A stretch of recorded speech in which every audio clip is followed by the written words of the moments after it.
প্রথম মাসের বেতনের পুরো টাকা প্রধান উপদেষ্টা ত্রাণ ও কল্যাণ তহবিলে জমা দিলেন বাংলাদেশ যুব ও ক্রীড়া মন্ত্রণালয়ের উপদেষ্টা আসিফ মাহমুদ। রোববার রাতে সামাজিক যোগাযোগ মাধ্যম ফেসবুকে এক স্ট্যাটাস দিয়ে তিনি বিষয়টি জানান। ফেসবুক পোস্টে ব্যাংক অ্যাকাউন্টের SMS নোটিফিকেশনের একটি স্ক্রিনশটও জুড়ে দেন তিনি, যাতে দেখা যায় 1,05,000 টাকা প্রধান উপদেষ্টার তহবিলে ট্রান্সফার করেন তিনি। আসিফ মাহমুদ লেখেন, আজ প্রথম মাসের বেতন পাওয়ার পর প্রধান উপদেষ্টা ত্রাণ ও কল্যাণ তহবিলে জমা দিয়েছি।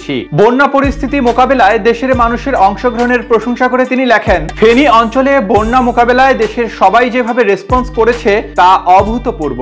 বর্তমানে শেরপুর, নেত্রকোনা, ময়মনসিংহের বন্যা মোকাবেলায় কাজ চলমান আছে। তিনি আরো লেখেন, দেশের অর্থনৈতিক এই ভঙ্গুর অবস্থায় এমন উপর্যুপরি বন্যা আমাদের জন্য একটি কঠিন পরীক্ষা। দেশবাসীকে ঐক্যবদ্ধভাবে সকল দুর্যোগ সংকট মোকাবেলায় কাজ করার আহ্বান জানাই। গত আগস্ট মাসে নিজের প্রথম মাসের বেতন প্রধান উপদেষ্টা ত্রাণ তহবিলে দেওয়ার ঘোষণা দিয়েছিলেন অন্তর্বর্তী সরকারের শ্রম ও কর্মসংস্থান এবং যুব ও ক্রীড়া উপদেষ্টা আসিফ মাহমুদ সজীব ভুইয়া। তখন তিনি লিখেছিলেন, উপদেষ্টা হিসেবে আমার প্রথম মাসের বেতন প্রধান উপদেষ্টা ত্রাণ তহবিলে দেব। সংকট মোকাবেলায় সকলে এগিয়ে আসুন। শেখ হাসিনার সরকার পতনের পর গত 8 আগস্ট ডক্টর মোহাম্মদ ইউনূসের নেতৃত্বে শপথ নেন 16 জন উপদেষ্টা।